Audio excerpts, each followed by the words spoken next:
भूर की भैंस मरी। नमस्कार दोस्तों, जय हिंद जय भारत। दोस्तों, एक मारवाड़ी कविता है भूर की भैंस, और उस भूर की भैंस कविता को हमने IRS अशोक जी के मुंह से सुना था, उसकी कुछ पंक्तियां। लेकिन हमारा एक लक्ष्य था कि वो कविता पूरी क्या है और क्यों बनाई गई थी, क्योंकि मृत्यु भोज जो है उसको लेकर छोगाराम जी जो कवि हैं बांगड़वा, उन्होंने ये कविता बनाई थी और लोगों के अंदर बहुत प्रचलित हुई थी। और मारवाड़ी भाषा, माइड भाषा के अंदर जो है छोगाराम जी ये कविता अभी अपने को सुनाएंगे। और दोस्तों, आपको ये कविता कैसी लगती है कमेंट करके ज़रूर बताना, और आप लोग अपनी राय ज़रूर देना इसके अंदर कि ये इनके जो भाव हैं क्या आपके दिलों को छुआ है इन्होंने। तो सबसे पहले आपका छोटा सा परिचय। हाँ, परिचय तो कुछ नहीं, शरीर का परिचय है। छोगाराम बांगड़वा, फ्रॉम मतोड़ा, जोधपुर से जी। और बस इतना ही परिचय मान लो आप।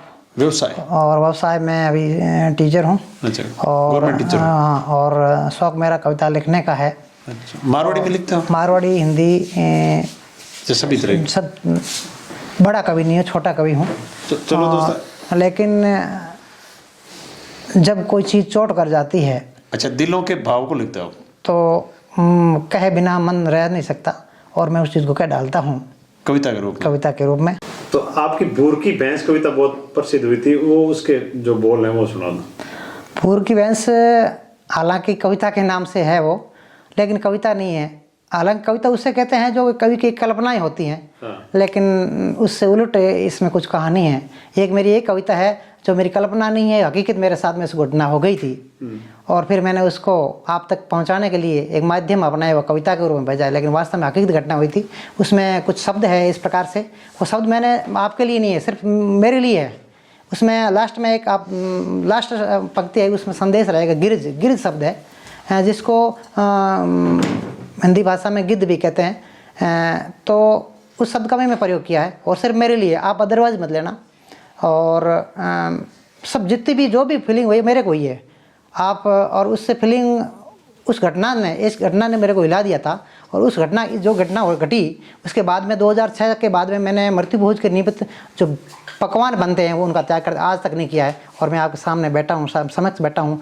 आज तक 2006 से मृत्यु भोज के निमित्त जो पकवान बनता है उसको मैंने आज तक यूज़ नहीं किया है, वो खाया नहीं। क्या घटना हुई? भूर की भैंस मरी। भैंस किसी और नहीं, हमारी थी। सद मार भूर की भैंस मरी, सद मार भूर की भैंस मरी, लाली भैंसा 4 दिन तक नहीं चरी। अब आप सोच रहे होंगे साहब क्यों नहीं चरी, और आपके दिमाग में यही आ रहा है कि वो सीधी सी बात है कि भैंस ख़त्म हुई तो पिछले वाली भैंस जो साथ में थी उनको तो उसको दर्द हुआ होगा। साथ रही, साथ खाना खाया, साथ पिया, इतने साल इतने एक बाड़े में रही तो दर्द हुआ। सदमार भूर की भैंस मरी, लाली भैंसा 4 दिन तक नहीं चरी। सदमार पड़ोसी की दादी मरी, मैं हगड़ई चूर में हूँ थाली भरी। सदमार पड़ोसी की दादी मरी, मैं हगड़ई चूर में हूँ थाली भरी। मंडगिया ब्याव, कांकड़िया लाया कड़ाव, घणो बनायो शीरो। देखिए आप घटना, मंडगिया ब्याव, कांकड़िया लाया कड़ाव, घणो बनायो शीरो। मैं बिंदन की एक तो कूक है, एक गावे बीरो। यह हकीकत घटना है साहब। मैं बिंदन की एक तो कूक है, एक गावे बीरो। दूरा सुहाती बेटियां बापड़ी, दूरा सुहाती बेटियां बापड़ी, बिलखी बिलखी रोवे। वो वहाँ की घटना है जब हम उस मृत्यु भोज में मैं भी था। दूरा सुहाती बेटियां बापड़ी, बिलखी बिलखी रोवे। दूरा सुहाती बेटियां बापड़ी, बिलखी बिलखी रोवे। आगे कई जीमे कई धामाओं जलेबियां ढोवे, और ढंग ढाली ढालो देख। क्योंकि मैं भी इन टाइम जी में ही हूँ, मैं भी खाना खा रहा था। और ढंग ढालो देख, मैं भी जोर से रोयो। क्यों रोया? कि उसकी बेटियां इतनी बिलखी रो रही थी। हम आगे खाना खा रहे थे, वो जलेबियाँ वगैरह खा रहे थे, बेटियां आई तो हमारा भी मन, मैं थाली में खाना मैंने बीच में छोड़ दिया। मैं रियल घटना बताता हूँ। दूरासू आती बेटियां बिलखी बिलखी रोवे, आगे कई जी में कई धामों जलेबियां ढोवे, और ढंग ढालो देख, मैं भी जोर से रोयो। मैंने रो तो देख पड़ोसी मारे सामी जोयो, मने रो तो देख पड़ोसी मारे सामी जोयो।